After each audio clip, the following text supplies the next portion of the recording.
રાધનપુર તાલુકાના બાદરપુરા ગામ ખાતે અતિભારે વરસાદ થવાના કારણે ખેડૂતોએ વાવેતર કરેલો ઘાસચારો નિષ્ફળ જતા ગુજરાત સરકારના કૃષિ મંત્રીની રાધનપુર વિસ્તારની મુલાકાત બાદ મુખ્યમંત્રી દ્વારા પશુઓને ઘાસચારો વિના મૂલ્યે આપવામાં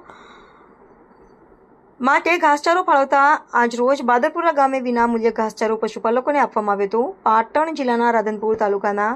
બાદરપુરા ગામ ખાતે ગામના સરપંચ માણેકભાઈ મુકેશભાઈ સોલંકી અને તલાટી કમ મંત્રી અને ગ્રામજનોની ઉપસ્થિતિની અંદર ગુજરાત સરકાર દ્વારા રાધનપુર વિસ્તારની અંદર અતિભારે વરસાદ થવાના કારણે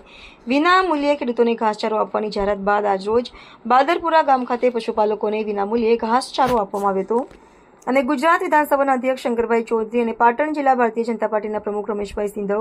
રાધનપુર તાલુકા ભારતીય જનતા પાર્ટીના પ્રમુખ અજીતસિંહ પરમારની મુખ્યમંત્રીની રજૂઆતને ધ્યાનમાં રાખીને રાધનપુર વિસ્તારની અંદર અતિભારે વરસાદ થતાં પશુધનની ભાવ માટે ઘાસચારાની અછત સર્જાતા ઘાસચારો રાધનપુર વિસ્તારમાં મોકલવામાં આવતા તેનું વિતરણ શરૂ કરવામાં આવ્યું હતું।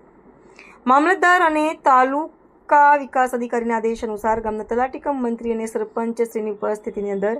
તેના ભાગરૂપે આજરોજ રાધનપુર તાલુકાના બાદરપુરા ગામ ખાતે ગામના સરપંચ માણેકબેન મુકેશભાઈ સોલંકીની ઉપસ્થિતિની અંદર પશુપાલકોને વિનામૂલ્યે ઘાસનું વિતરણ કરવામાં આવ્યું હતું।